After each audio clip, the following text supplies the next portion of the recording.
नमस्कार, डेली 24 भारत देख रहे हैं आप। मैं हूं आपके साथ साहिल धुलिया। बुलेटिन की शुरुआत करेंगे। एनडीए के सांसदों ने पंजाब में कथित पेपर लीक के मामलों और परीक्षा की व्यवस्था को लेकर संसद के मकरद्वार पर आम आदमी पार्टी सरकार के खिलाफ जोरदार प्रदर्शन किया। सांसदों ने हाथों में पोस्टर और बैनर लेकर पंजाब सरकार पर निशाना साधा, साथ ही वहां के शिक्षा मंत्री के इस्तीफे की मांग की। एनडीए सांसदों ने पंजाब में एक के बाद एक कई पेपर लीक होने का आरोप लगाया और राज्य सरकार की विफलता के खिलाफ नारेबाजी की। प्रदर्शन के दौरान पंजाब के शिक्षा मंत्री से नैतिक आधार पर तुरंत इस्तीफा देने की मांग की गई।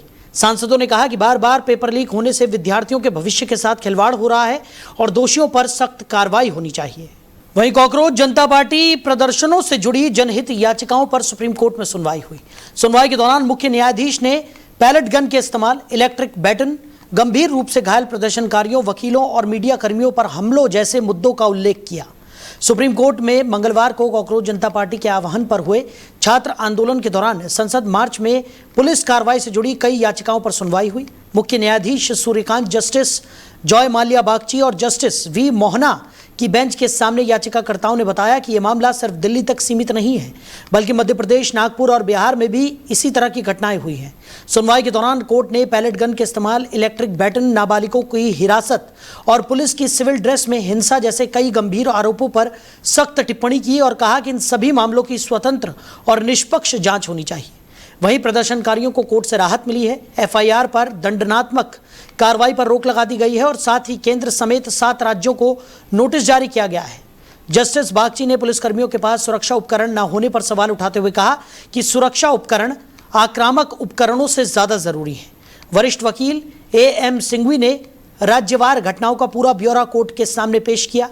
मुख्य न्यायाधीश ने कहा कि सबसे संयमित शब्दों में भी कहा जाए तो स्वतंत्र जांच की जरूरत साफ नजर आती है और इसके लिए एक उच्च स्तरीय समिति या एसआईटी बनाई जाएगी।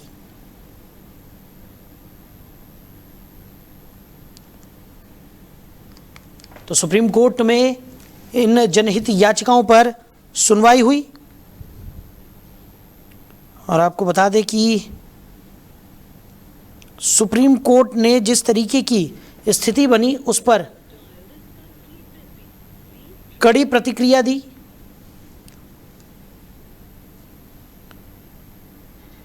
केंद्र और 7 राज्यों को नोटिस भी सुप्रीम कोर्ट की तरफ से जारी किया गया है।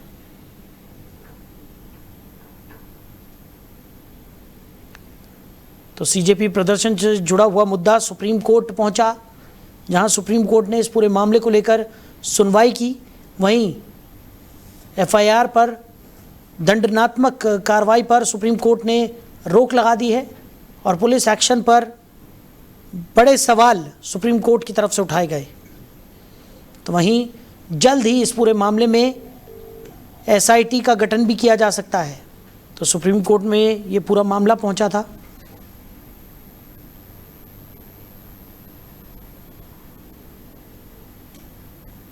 जहां सुप्रीम कोर्ट ने इस मामले में जनहित याचिकाओं पर सुनवाई की, अलग अलग मामलों पर सुनवाई हुई। प्रदर्शनकारियों को सुप्रीम कोर्ट से बड़ी राहत मिली है। एफआईआर पर दंडात्मक कार्रवाई पर सुप्रीम कोर्ट ने रोक लगा दी और सुप्रीम कोर्ट ने पुलिस के एक्शन पर भी बड़े सवाल उठाए।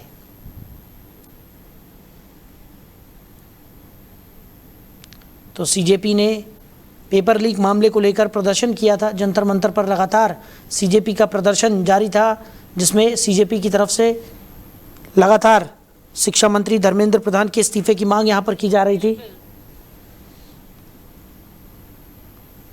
और लगातार कहा जा रहा था कि जवाबदेही सरकार को यहां पर तय करनी चाहिए, जिसके बाद धर्मेंद्र प्रधान ने अपने पद से इस्तीफा भी दिया।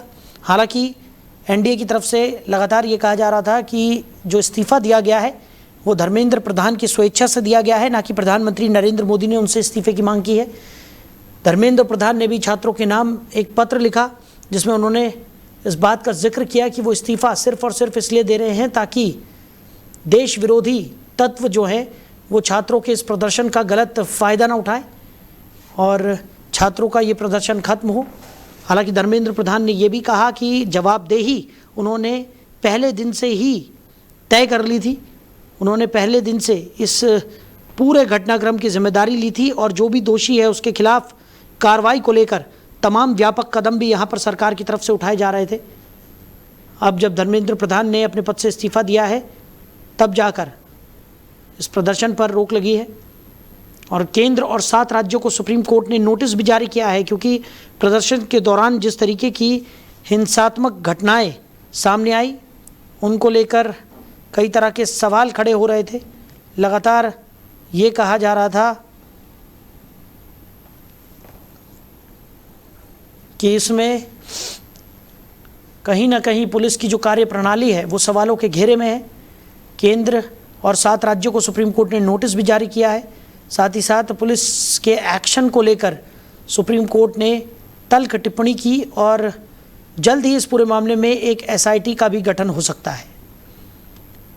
तो सुप्रीम कोर्ट ने साफ तौर पर माना है कि इस पूरे प्रकरण में स्वतंत्र जांच होनी चाहिए और इसको लेकर एक एसआईटी का गठन भी किया जा सकता है।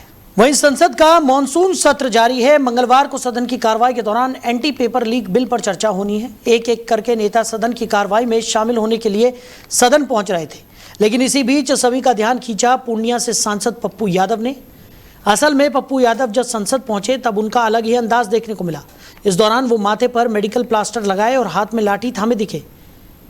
तो सामने आया कि छात्रों की मांगों को लेकर पप्पू यादव ने संसद में इस तरह की नाटकीय एंट्री की। उन्होंने जंतर मंतर समेत हर जगह प्रदर्शनकारी छात्रों पर हुए बल प्रयोग का विरोध जताया था। बता दें कि नीट पेपर लीक विवाद और छात्रों पर पुलिस कार्रवाई को लेकर करीब 1 हफ्ते से संसद में गतिरोध जारी है। संसद पहुंचे पप्पू यादव ने कहा कि छात्रों के साथ अत्याचार किया जा रहा है, उनकी आवाज़ को दबाने के लिए बल प्रयोग किया जा रहा है। पप्पू यादव ने कहा कि भैया बड़ी मार है, AK-47 की तरह गोली चलाई जा रही है, डंडे बरसाए जा रहे हैं। आखिर प्रदर्शन करने का रास्ता क्या बचा है? हमें समझ नहीं आ रहा कि सरकार भ्रष्टाचारियों पर कार्रवाई कर रही है या छात्रों को पीट रही है। तो लगातार सड़क से लेकर संसद तक ये मुद्दा गरमाया रहा। संसद में कार्रवाई के दौरान विपक्ष लगातार नीट पेपर लीक का मामले पर जोरदार विरोध प्रदर्शन सरकार के खिलाफ दर्ज कराता हुआ नजर आया। वहीं सुप्रीम कोर्ट में भी ये मामला पहुंचा है। कई सांसद अब भी नीट पेपर लीक मामले को लेकर लगातार अपना विरोध दर्ज करा रहे हैं और इसी खबर पर ज्यादा चर्चा के लिए हमारे मैनेजिंग एडिटर रमेश ठाकुर जी हमारे साथ जुड़ गए। रमेश जी, संसद से लेकर सड़क तक नीट पेपर लीक मामले में हमने काफी हो हल्ला देखा है। एक तरफ शिक्षा मंत्री धर्मेंद्र प्रधान ने अपने पद से इस्तीफा भी यहां पर दे दिया, दूसरी तरफ अब एनडीए के जो सांसद हैं वो भी सदन के बाहर पेपर लीक मामले को लेकर पंजाब सरकार यानी कि आम आदमी पार्टी की जो सरकार है उसके खिलाफ विरोध प्रदर्शन दर्ज कराते हुए नजर आ रहे हैं और पंजाब के शिक्षा मंत्री के इस्तीफे की मांग कर रहे हैं। कैसे देख रहे हैं? नहीं, क्लास में लड़ जाते हैं जी, तुमने ऐसा किया तो मैं भी वैसे ही करूंगा। तो नीट का जो मामला है ये पूरा नेशनल लेवल तक का था। इसमें पूरी केंद्र सरकार से लेके शिक्षा मंत्रालय, शिक्षा मंत्री सब उसमें इन्वॉल्व थे। अब उसके अंतर में आप एक स्टेट के जो आपकी रूल नहीं कर रही है, नॉन बीजेपी नॉन आपके उसकी सरकार के मंत्री के पीछे आप पड़े हो, तो इसमें सरासर ये दिखलाता है कि आप राजनीतिक द्वेष से और राजनीतिक जो बदला लेने की कोशिश आप कर रहे हो। मुद्दा है, इससे आप कार नहीं कर सकते हो कि चलती हुई समाज आम आदमी पार्टी की सरकार में अगर कोई पेपर अगर लीक होता है, ऐसी उस सरकार पे और उस सरकार के मंत्री के ऊपर जिम्मेदारी बनती है। लेकिन ये मुद्दा मुझे लगता है संसद में, पार्लियामेंट में उठाना थोड़ा सा ये लगता है कि आप राजनीतिक बदले की भावना से प्रेरित होकर आप ये सब चीजें कर रहे हो। लेकिन जो नीट का जो मुद्दा है, मुझे लगता है ये जो गतिरोध बीच में बना था वो शांत हो जाएगा, लेकिन शांत होने का नाम नहीं ले रहा है। प्रधानमंत्री जी ने खुद आके सामने आके एक वीडियो जारी करके उन्होंने कहा हम इस मुद्दे को लेके फास्ट ट्रैक कोर्ट बनाएंगे। तो बन भी गई, लेकिन उसकी पहली हेयरिंग कल थी जी। अब मजाक देखिए, कितना बड़ा मजाक किया गया है। पहली फास्ट ट्रैक की हेयरिंग में पता चला सीबीआई का कोई वकील ही नहीं आया। पहली हेयरिंग रद्द हो गई। कब जाती है? 3 अगस्त तक चली जाती है। फास्ट ट्रैक कोर्ट का क्या मतलब क्या होता है? पर डे किसी भी मुद्दे को सुनना। जिस मुद्दे से संबंधित कोर्ट बैठ रही है तो हर दिन उस मुद्दे पे सुना जाए। अब आप लगा लीजिएगा, कल 27 तारीख से लेके अब 3 तारीख तक, 3 अगस्त तक ठंडे बस्ते में चला गया। तो अपनी करनी में जो सरकारों की जो फर्क होता है, वो मुझे लगता है उसका खामियाजा आम जनता भुगतती है, जबकि ऐसा होना नहीं चाहिए। जी। दूसरी तरफ रमेश जी, ये पूरा मामला जब सुप्रीम कोर्ट पहुंचा है, क्योंकि कई सारी जनहित याचिकाएं सुप्रीम कोर्ट में दायर की गई हैं और उन याचिकाओं पर आज सुप्रीम कोर्ट में सुनवाई भी हुई, तो सुप्रीम कोर्ट ने भी पुलिस ने जिस तरीके का एक्शन लिया था सीजेपी प्रदर्शन के दौरान, उस पर सख्त टिप्पणी यहाँ पर की। स्वतंत्र जांच की आवश्यकता यहाँ पर सुप्रीम कोर्ट को भी लगा है कि इस पूरे प्रकरण में है, और साथ ही साथ जल्द ही किसी SIT का भी गठन यहाँ पर होने की बात निकलकर सामने आ रही है। दूसरी तरफ प्रदर्शनकारियों को राहत भी यहाँ पर सुप्रीम कोर्ट की तरफ से दी गई है, जिसमें जो भी FIR थी वो यहाँ पर दर्ज नहीं होगी। और लगातार जिस तरीके से हम देख रहे हैं कि एक के बाद एक झटके जो है वो यहाँ पर माना जा सकता है कि सरकार की कार्यप्रणाली को लगते हुए नजर आ रहे हैं। अब FIR पर भी दंडात्मक कार्रवाई पर सुप्रीम कोर्ट ने रोक लगा दी है। देखिए, इस पूरे मामले को थोड़ा समझिए। जैन जी का जो प्रोटेस्ट हुआ, उस बीच में भी एक जनहित याचिका गई थी, और जो 20 जुलाई को जब लाठीचार्ज हुआ पुलिस की तरफ से छात्रों के ऊपर, तब ये जनहित याचिका दिल्ली के एक वकील साहब है, उन्होंने दायर की थी। तो उसको सुनने से मना कर दिया था।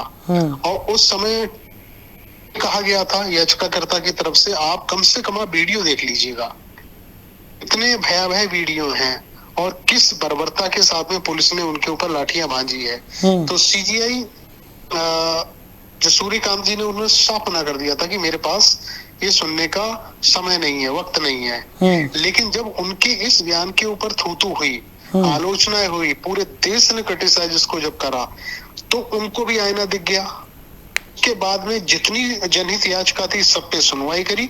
उसे न सिर्फ सुनवाई करी बल्कि पुलिस को, प्रशासन को और सरकार को लताड़ा, और उसमें नई चीजें और जुड़ गई हैं कि जितने भी छात्रों के ऊपर पूरे इंक्लूडेड पूरे भारत में जहां जहां भी FIR दर्ज हुई है उस पे रोक लगा दी, कार्रवाई पे रोक लगा दी, नई कोई FIR लिखने के लिए उन्होंने रोक लगवा दी। मुझे लगता है कि ये जैन जी का जो प्रोटेस्ट हुआ, उसने आईना तो देखो जिला पूरे प्रशासन से लेके कोर्ट कचहरी हुकूमतों को उन्होंने दिखा दिया है। मुझे लगता है ये गर्मी बनी रहनी चाहिए। अगर ये गर्मी हल्की हो गई तो इसका खामियाजा फिर जनता भुगतेगी, क्योंकि सगो सरकार जो है, मौजूदा समय की सरकार, उसकी ये बीते जितनी भी निवर्तमान सरकारें रही हैं उनसे अलग रही हैं।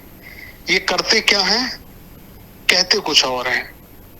तो इन सब चीजों को लेके जैन जी इस समय भी आश्वस्त है इस बात को लेके कि अगर हमारी बातों को आपने नहीं माना तो हम ये आंदोलन दोबारा से शुरू कर देंगे।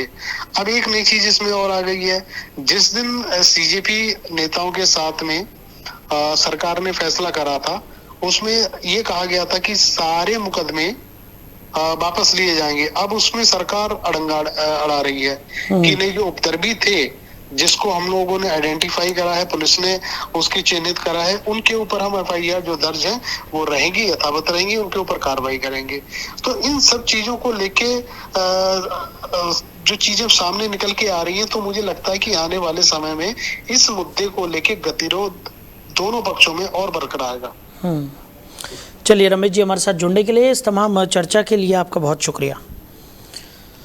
तो सुप्रीम कोर्ट से भी प्रदर्शनकारियों को राहत यहाँ पर मिली है। सुप्रीम कोर्ट ने पुलिस एक्शन पर भी बड़े सवाल यहाँ पर खड़े किए हैं, और लगातार सांसदों का जो प्रदर्शन है वो भी केंद्र सरकार के खिलाफ देखने को मिल रहा है। लगातार कई सांसद सदन में अलग अलग तरीके से प्रदर्शन करते हुए अपना विरोध दर्ज कराते हुए नजर आ रहे हैं। सांसद पप्पू यादव भी सदन में एक नाटकीय रूप में पहुँचे, जहाँ उन्होंने अनोखा विरोध दर्ज कराया। उन्होंने अलग ही तरीके की एंट्री संसद में की, माथे पर पट्टी और हाथ में लाठी लेकर पप्पू यादव संसद पहुंचे। उधर दिल्ली NCR में तेज बारिश हो रही है। बारिश के बीच प्रशासन ने लोगों को सतर्क रहने के साथ साथ सुरक्षा के कदम उठाने की सलाह भी दी है। बारिश के चलते शहर के कई इलाकों में जलभराव की आशंका है। ऐसे में नागरिकों से अपील की गई है कि बहुत ज़रूरी होने पर ही घर से बाहर निकलें और मौसम विभाग की सलाह का पालन करें। भारत मौसम विज्ञान विभाग यानी IMD ने कई इलाकों के लिए अलर्ट जारी किया है। मंगलवार को दोपहर के दौरान ज़्यादातर जगहों पर बारिश का अलर्ट जारी है। वहीं आईएमडी के मुताबिक रात के समय भी कई जगहों पर बारिश देखने को मिल सकती है। बता दें कि 29 जुलाई को भी दिल्ली के कई हिस्सों में बारिश की संभावना जताई गई है। उत्तर प्रदेश में भी 28 जुलाई को मानसून पूरी तरह सक्रिय रहने का अनुमान है। भारत मौसम विज्ञान विभाग यानी आईएमडी के अनुसार प्रदेश के पश्चिमी और पूर्वी दोनों हिस्सों में लगभग सभी इलाकों में गरज चमक के साथ बारिश होने की बहुत संभावना है। 28 जुलाई से 29 जुलाई के बीच सोनभद्र, सहारनपुर, मुजफ्फरनगर, बिजनौर, मुरादाबाद, रामपुर और बरेली जिलों में भारी बारिश का अलर्ट जारी है। इन जिलों के आसपास के क्षेत्रों में भी तेज बारिश की संभावना है। वहीं मंगलवार को उत्तराखंड के कई इलाकों में भी भारी बारिश देखने को मिली है। रुद्रप्रयाग जिले में अलकनंदा नदी का जलस्तर तेजी से बढ़ रहा है। अलकनंदा नदी का जलस्तर खतरे के निशान के करीब पहुंच गया है। नदी का खतरे का स्तर 627 मीटर है, जबकि जलस्तर 626 मीटर तक पहुंच चुका है। तो आईएमडी ने कई इलाकों के लिए अलर्ट जारी कर दिया है। शहर के कई इलाकों में भारी बारिश की वजह से जलभराव की स्थिति बनी हुई नजर आ रही है। उत्तराखंड में भी कई जिलों में तेज बारिश देखने को मिल रही है। तो इसी खबर पर ज्यादा जानकारी के साथ हमारे सहयोगी अजीत हमारे साथ जुड़ गए। अजीत, दिल्ली, एनसीआर, उत्तराखंड समेत कई अलग अलग शहरों में बारिश देखने को मिल रही है और लगातार तेज बारिश के कारण कई जगहों पर अलर्ट भी मौसम विभाग की तरफ से जारी किया गया है। क्या स्थिति है?